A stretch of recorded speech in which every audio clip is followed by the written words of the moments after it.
Welcome to another exciting episode of the NIDS View, a weekly show of the National Institute for Deterrence Studies, where we are advancing peace, promoting stability, and helping you to think deterrence. Each week, we discuss and analyze a recent topic and provide insight into how it affects our national deterrence. We hope you enjoy this show. And welcome to another great episode of the NIDS View. I am Curtis McGiffin, your host today. I know it's not Adam. Adam Lowther is on assignment along with Jim Petrosky. They have entrusted me to do this all by myself.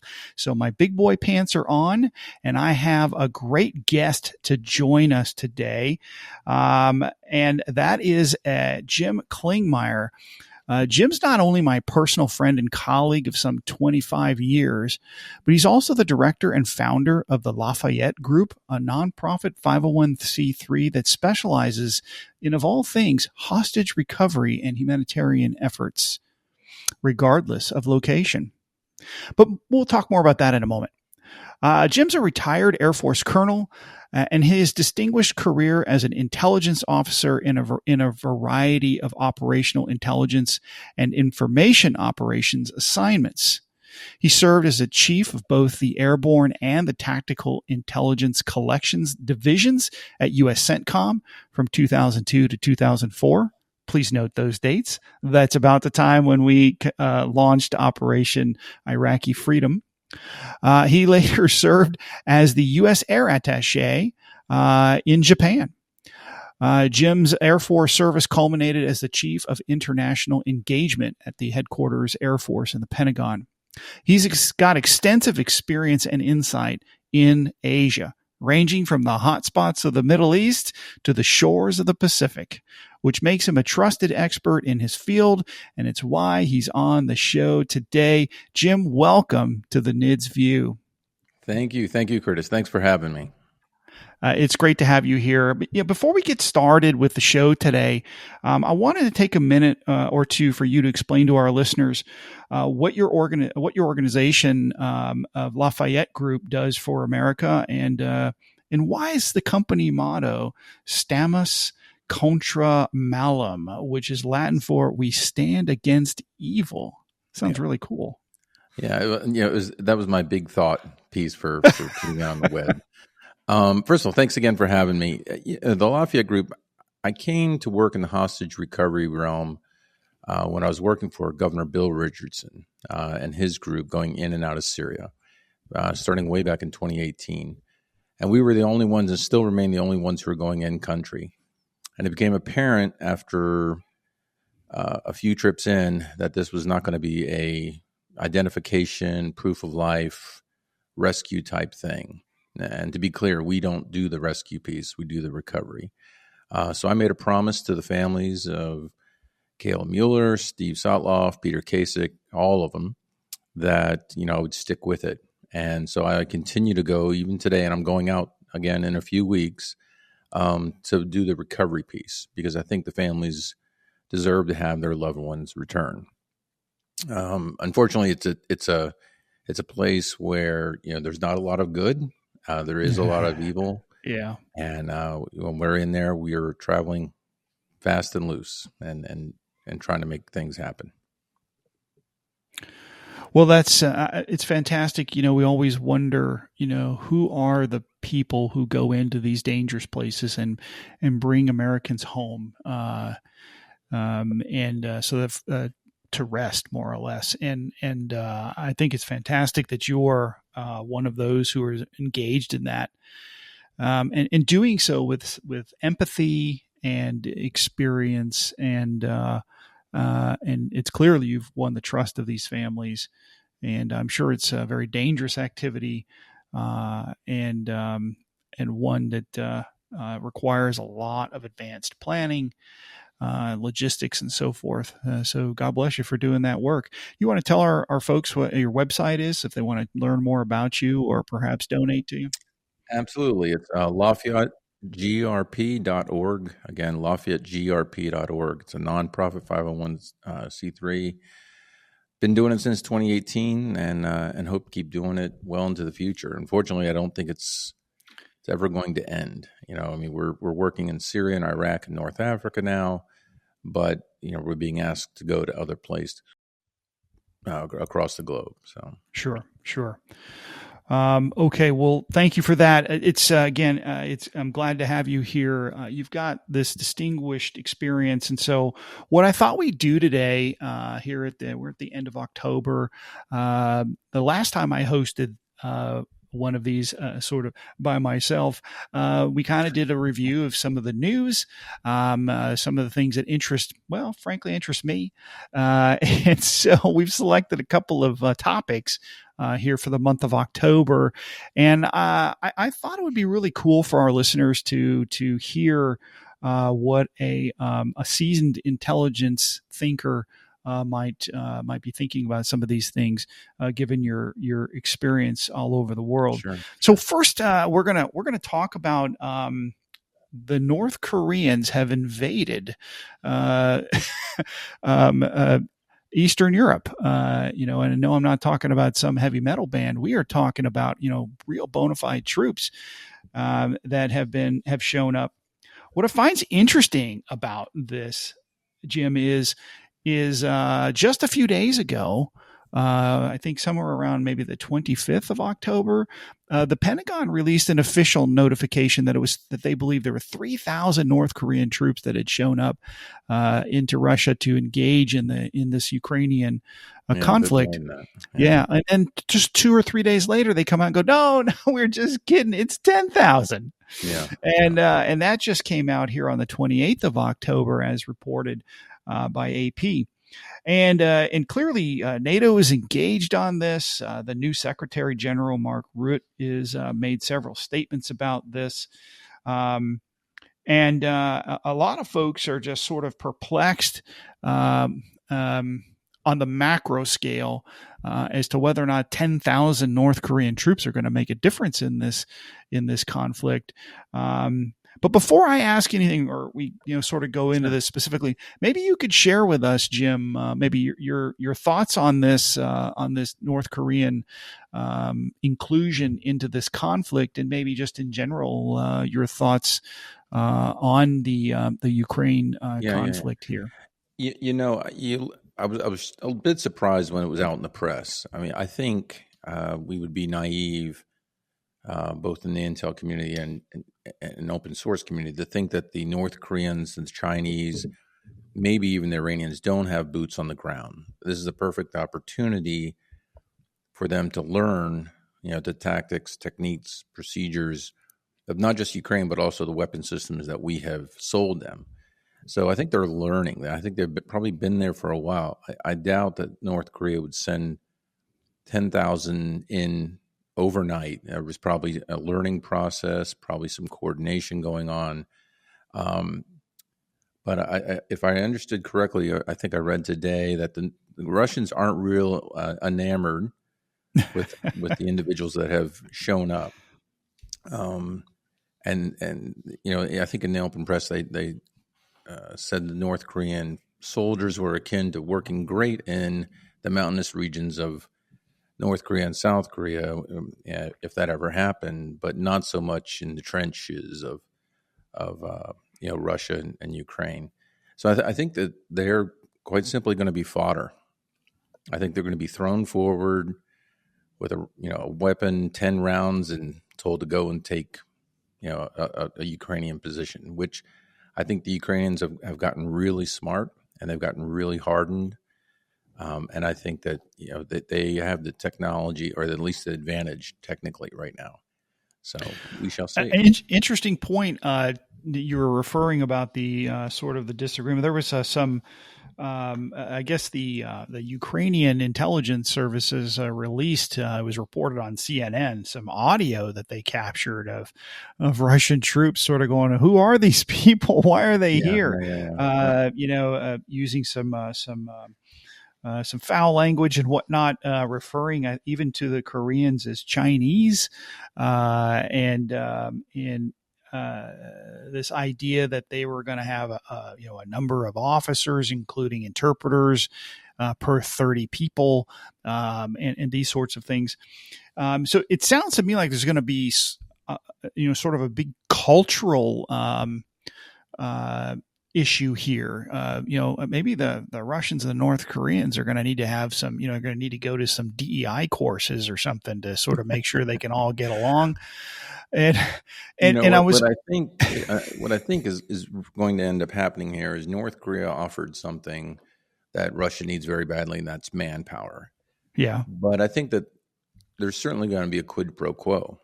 Oh yeah. And what that could be, unfortunately, it dovetails to your organization's genesis, is that there's going to be technology possibly transferred from Russia to North Korea, and and therein lies the problem of tipping the scales, so to speak, in Asia. If North Korea had the technology that they want from the Russian Federation when it comes to missiles, weapons, what have you. But again, I think also the Chinese are also probably in Ukraine as well. Oh, interesting. I think you're spot on here. There have been outside reports that upwards of 50% of the Russian artillery is now North Korean supplied. And so we're seeing this relationship. Obviously, they signed a defense pact here a few months ago.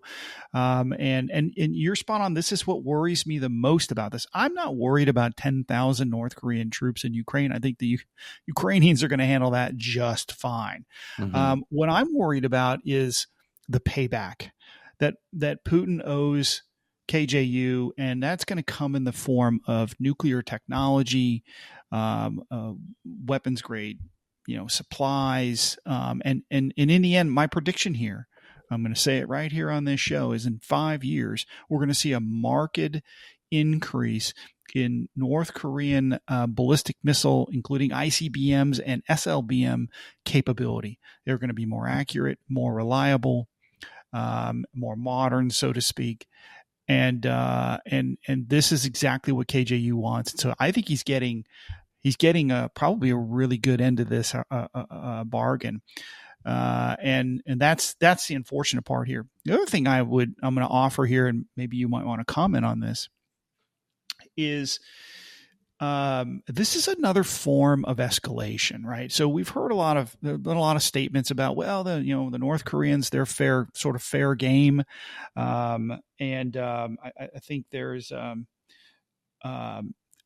that for the Ukrainians to target, that they're not going to withhold anything on them. They're not worried about an international scandal of killing North Korean soldiers. But I think they call them co-belligerents now. An interesting term. But I think what this is a form of escalation, and what Putin is doing is he is horizontally escalating by increasing the geography of who's participating in this war, and so he's trying to communicate to the West, I think, that he is ready to go to this next level without having to go to the nuclear level. So it's another form of escalation in that matter, trying to remind us in the West that he is in this for the long haul. He is not going to quit, and he will continue to garner whatever capabilities and capacities he can rescue out of friends and allies. What do you think of that? Yeah, no, I agree. I think, we grew up with the Warsaw Pact and the Soviet Union. So the Warsaw Pact is obviously no more. But the nightmare scenario is that the Warsaw Pact has now evolved to new countries: North Korea, China, Russia, Iran. And if you look at all these countries and let's say they grow their weapon systems, a nuclear weapon system, well, then we are no longer focusing on just one or two countries. We're focusing on much, and you look at Chinese expansion of their nuclear missiles and some of the measures they take to hide their efforts. We are now dealing with a world where we no longer have the luxury of focusing on one European threat, right? Or one Chinese threat. It is expanded. And so it's something to think of, as Congress and DOD, plus up on testing, missiles, modification, what have you. It's something we're going to have to get serious about. I feel like a lot of times, the adversaries of the United States play chess, and we play checkers. And we do a great job doing pickup ball, right? Whenever someone, Pearl Harbor, 9/11, we do a great job of crushing whoever we need to crush. Unfortunately, in this case, it's only going to take minutes. This isn't going to be a weeks, months, years thing. This is going to take minutes, and we're going to end up in a tough spot. So that's just my humble opinion. No, I appreciate that very much. So for those of you out there who are interested, you can really follow along here. And the trick will be is to sort of monitor to see how successful these North Koreans are. Do more come? Are they, what quality of troops they are? Do they all defect? If I'm a Ukrainian information operations guy, I'm going to try to convince the North Koreans to defect to Ukraine, that they'll have a much better life. They can actually, have a meal. It might be able to defeat this and make this is the first time that these guys will have been out of North Korea. That's right. I mean, this is something to think about. I mean, they're going to see, they're going to see tough love on parts of. They're going to see what the Russians want them to see. But at the end of the day, they're not. I don't think they're dumb. I think they're going to see things. They're like, oh, this is what it's like. Mm-hmm. But we're told that these aren't the A-team guys. These aren't their version of, the SEALs or not their special forces. Special forces. This is line soldiers who are barely hanging on because they're used to eating grass. All right.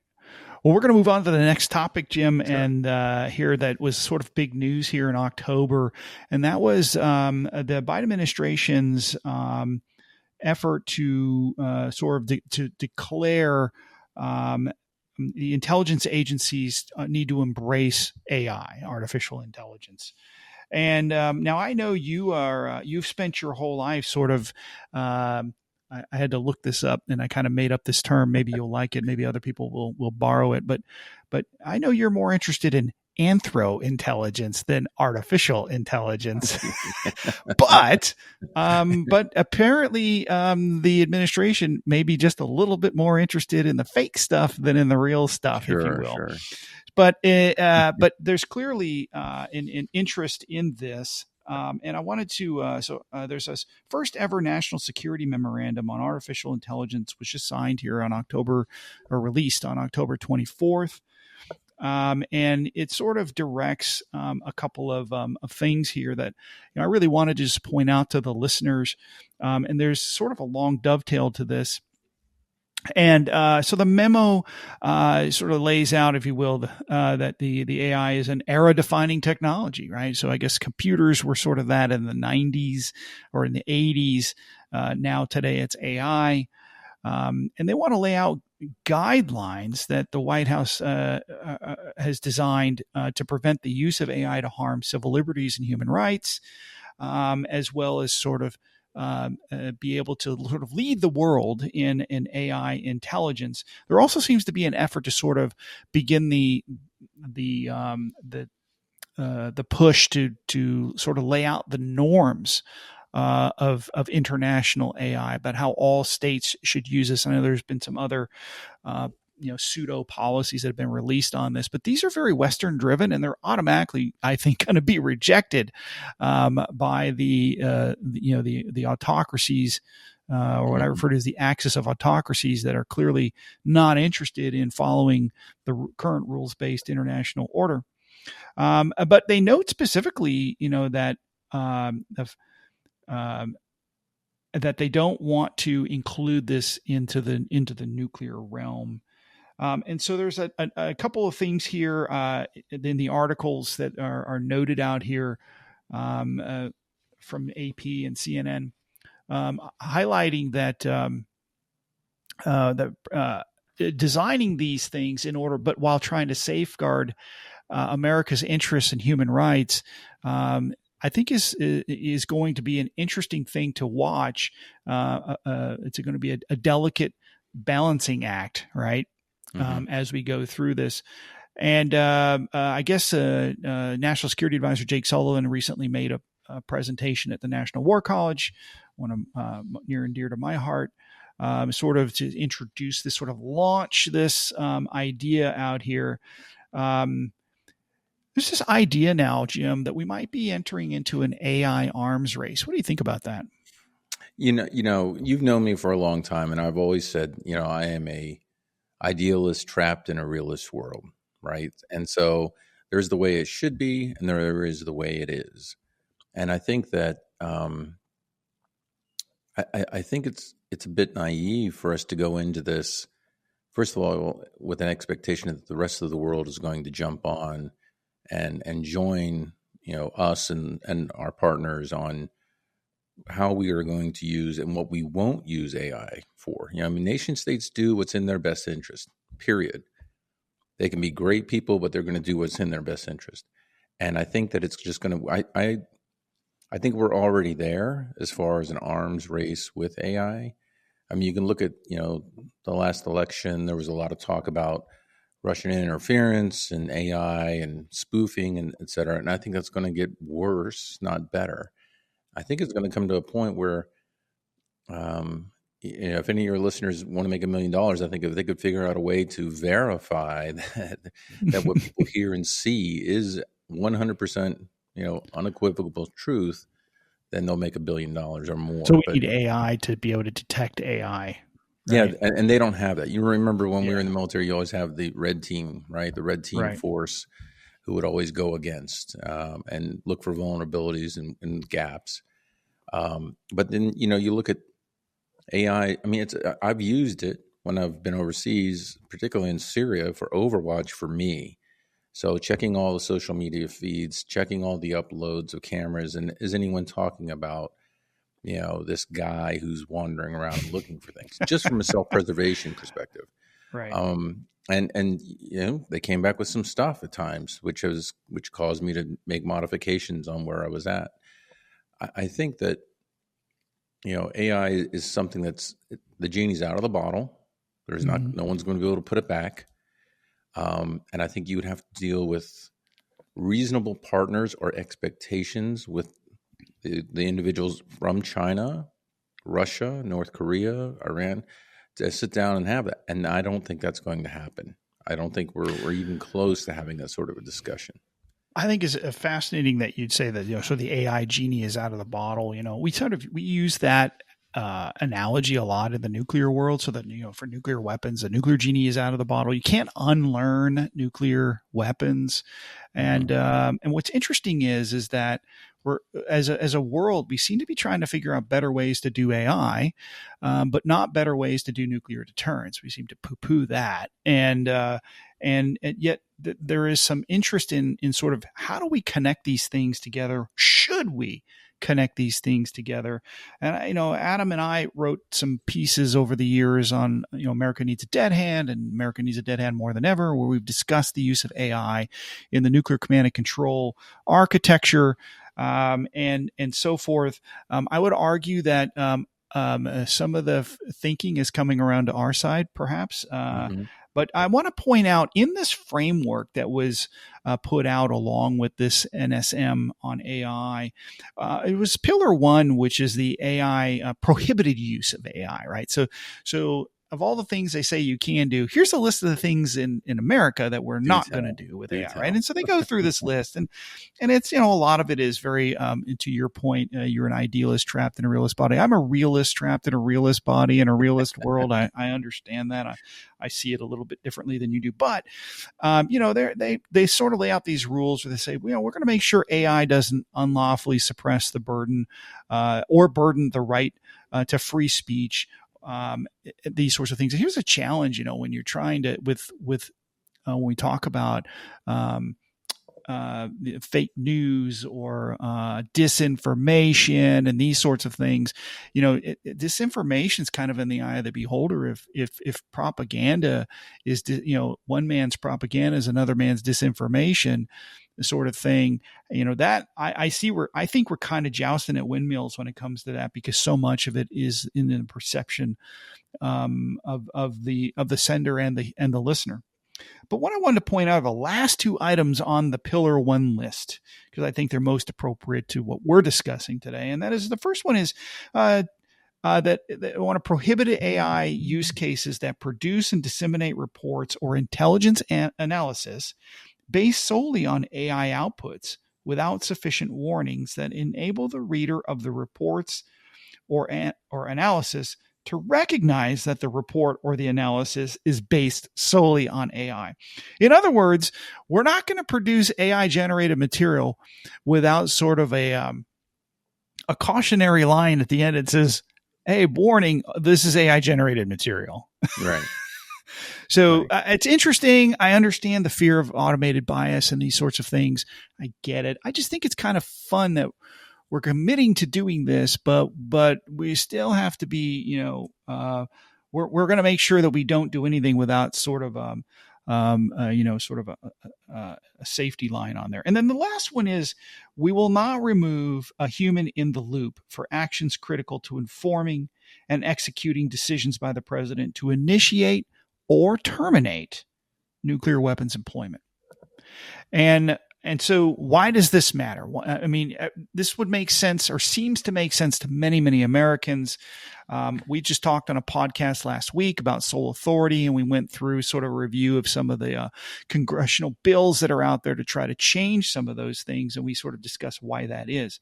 And why this is important here, Jim, is back in June of this year, Bill Gertz reports in the Washington Times that after being asked by President Biden, President Xi has came out and said that they were going to reject any limits on AI, any of AI use for its rapidly expanding nuclear forces. And essentially, they said, "We hear what you have to say, America, that you believe that you don't think that autonomous systems should be getting near any decision to launch nuclear weapons, but we disagree." And so the Chinese are clearly not interested, Jim, in your idealist views of how we should maybe not have AI in the system. Yeah. I think they're looking forward to having AI make things a lot easier for them. Does this shock you that President Xi is basically not on board with this? No, just a point to clarify. I mean, when I'm an idealist, caught in an idealist world. So I'm not picking on look you. at things through the optic of everything is roses and ponies. But if you just, for your listeners, if they could just sit back for a second and think of the person on the other end of this microphone or on the other end of the computer, and let's just say, for instance, it is a competition. Let's say between you and I, Curtis, and we have AI. We both have it. And I am using mine to the full capacity that I have. And you are holding back. And we have to make a decision at some point whether we engage or whether we stand down. And if remember the old OODA loop, right? Or observe, orient, decide, act. If mine's compressed because of the use of AI allows it to be compressed, and my decisions can be made in seconds while you're still pontificating with your staff what to do, in all likelihood, the win will go to me. Right? And I don't think, short of a red hotline where someone's going to pick up the phone and call, do I think it's going to ever come to a point where Skynet is alive and well? I don't think so. But I think that people, like I said earlier, nation states do things that are in their best interest, not someone else's. Absolutely. And I think that it's foolish for us to think that, the rest of the world will snap in and get behind our, where we want things to go. That's just my opinion. I agree completely. I think it's bad for deterrence to constantly tell the adversary what you won't do. Exactly. And we're very good at that. And this is one of them because now there's no motivation for them to come to the table because we've already said we won't do it. And we now have a presidential memorandum that says we won't do it. Right. And so there's no incentive for the Chinese to come to the table to negotiate. They're not afraid of America using AI and getting inside of their OODA loop or being able to decide faster than they will. And I think that does give them some level of superiority in the decision-making cycle anyway, as we look through this.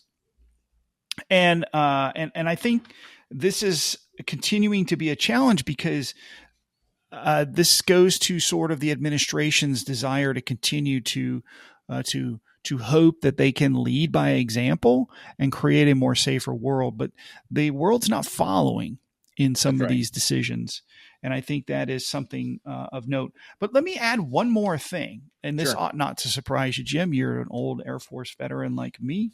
And that is just on the 28th of October, like within a day or two of the president's listing, though, General Cotton, the commander of Strategic Command, released a statement that AI, quote, will enhance, unquote, nuclear command and control, says the Stratcom boss, an article by Greg Hadley in the Air and Space magazine.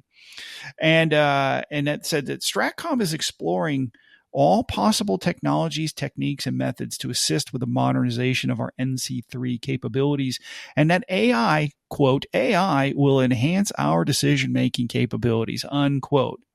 But we must never allow artificial intelligence to make those decisions for us.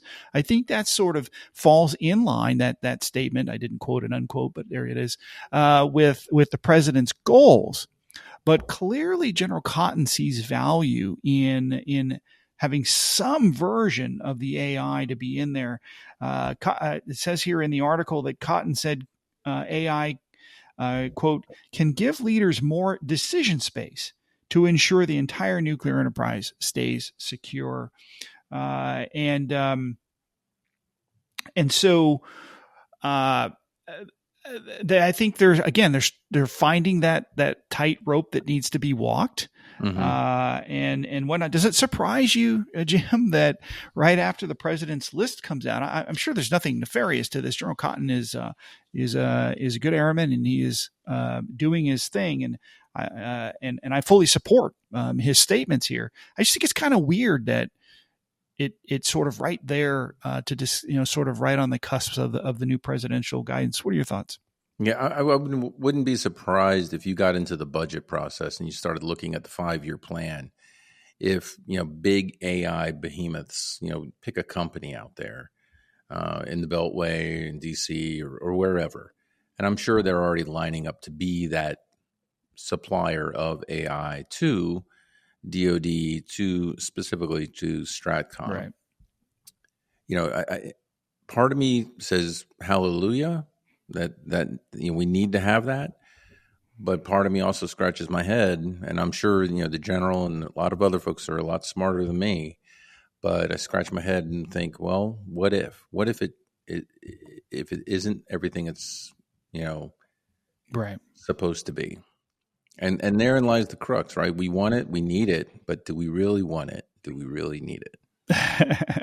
Well, I think the point here is that our adversaries want it, and they're going to do it. And so exactly, the second half of your question is kind of already answered, right? Yeah. So we cannot continue to be an analog watch when all of our adversaries are digital watches. And so we're going to have to figure out how to do this. And if there's an insistence of having a man in the loop, that's fine. Make that happen.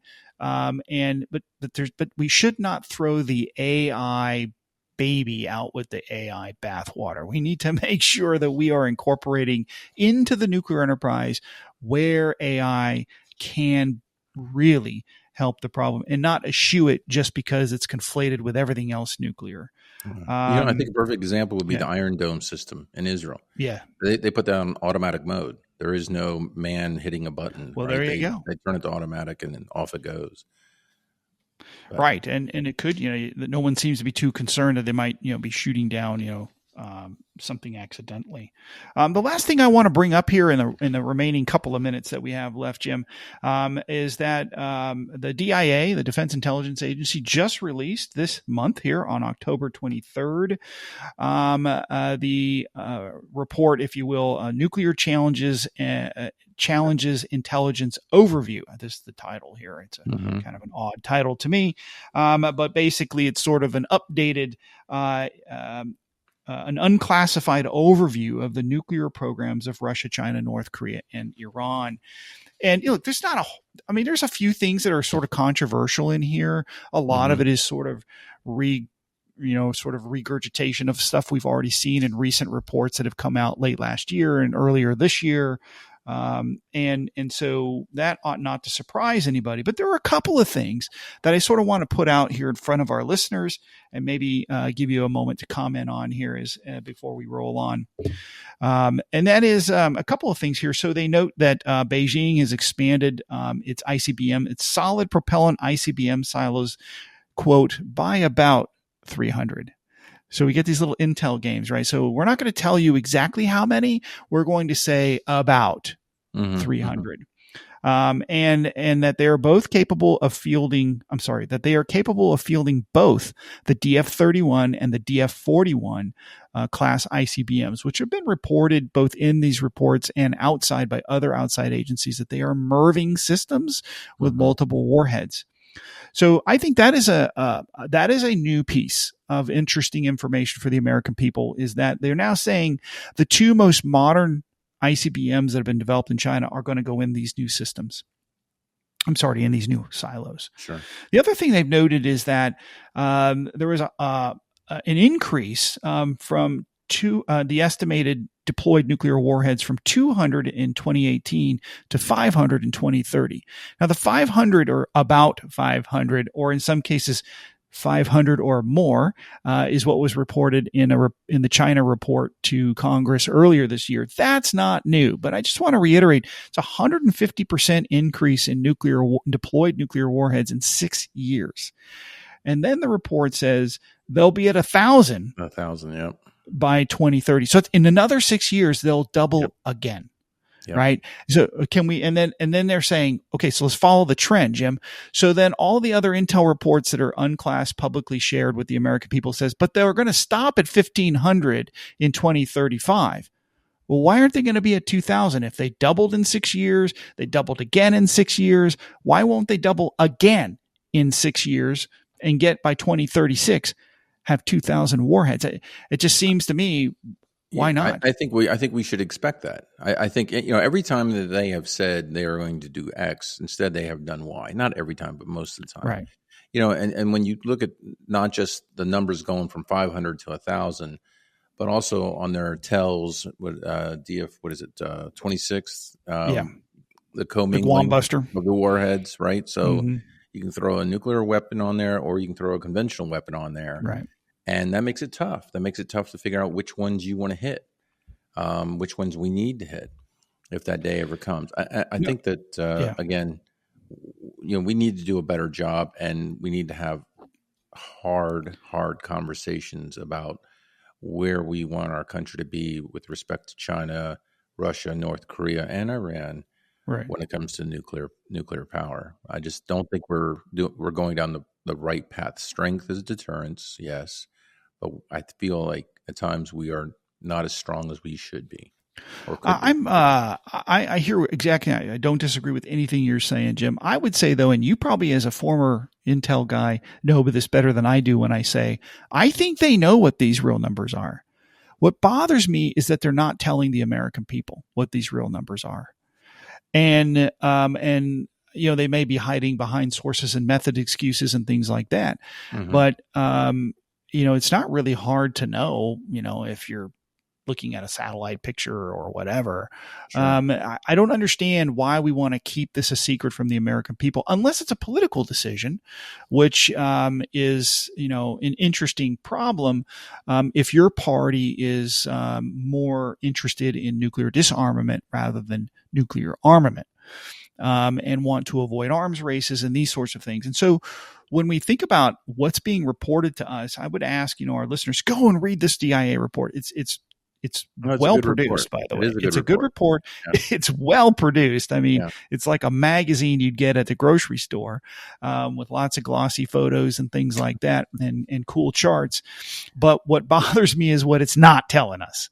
And I really think that the American people ought to be asking about that through their congressional representatives or whatever they might be.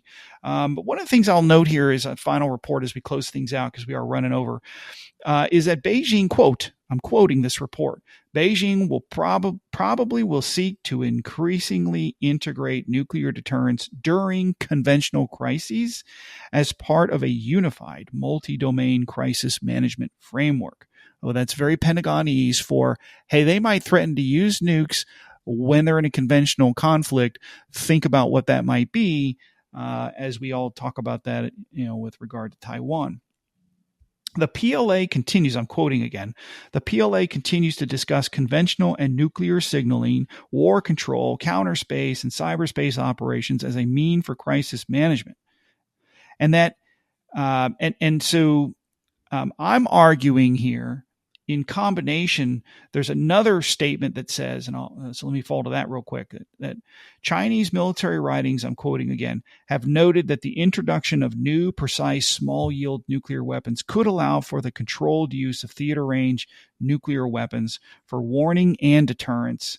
Such discussions provide PLA doctrinal basis for limiting nuclear employment on the battlefield, suggesting Chinese nuclear thinkers could be reconsidering their long-standing view that nuclear war is uncontrollable, unquote. And what this is sort of telling us without telling us is that the Chinese are sort of rethinking that, hey, maybe nukes are a usable weapon in a conflict with another nuclear power.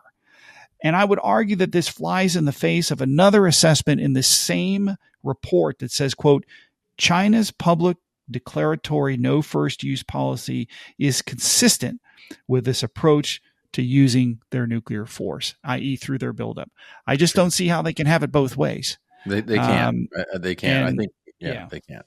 And so if we are considering even the possibility of getting engaged with the People's Republic of China over Taiwan or South China Sea or any other things that could possibly draw some sort of conflict with China, if we're not thinking about nuclear in the course of that conflict, we are lying to ourselves. What do you think?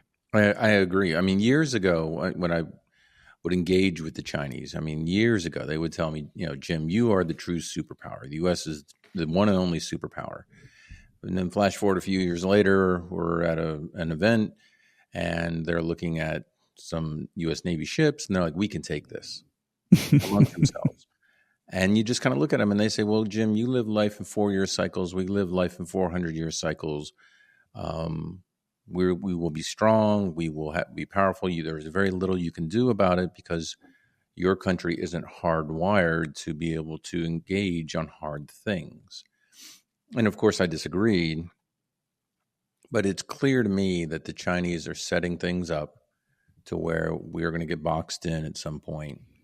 And we're either going to have to just, this is not the issue we want to deal with. This is not the fight we want to fight, whatever that excuse is.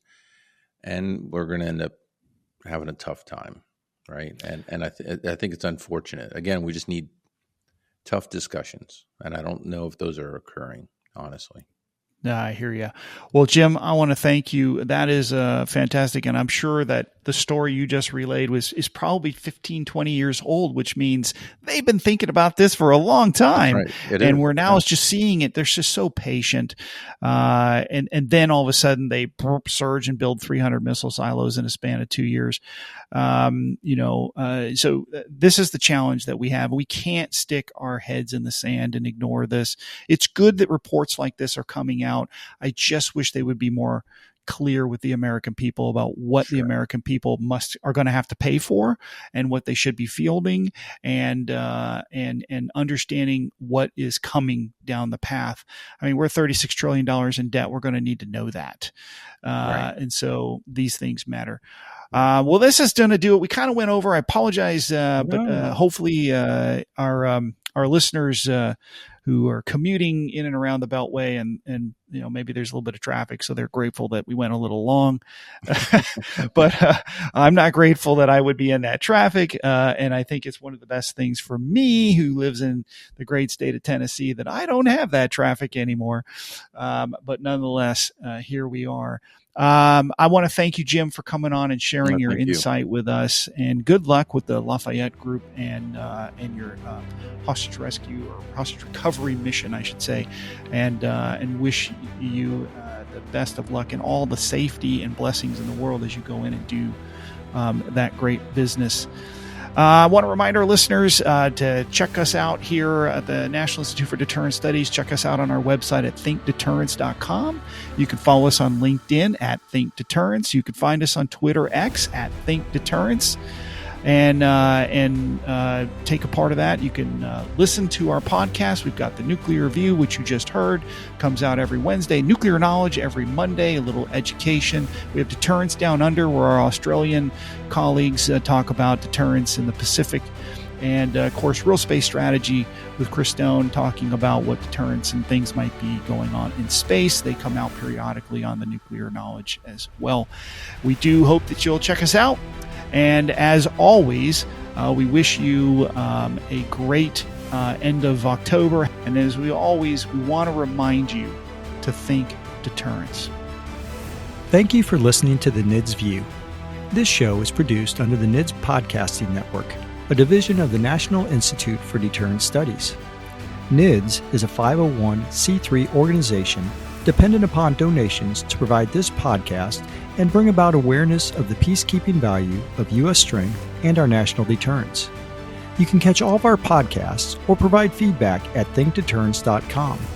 I would like to thank our producer, Kimberly Charrington, our sponsors, and all the fantastic members of the National Institute for Deterrence Studies for making this podcast possible. Stay tuned next week for another exciting and informative The NIDS View.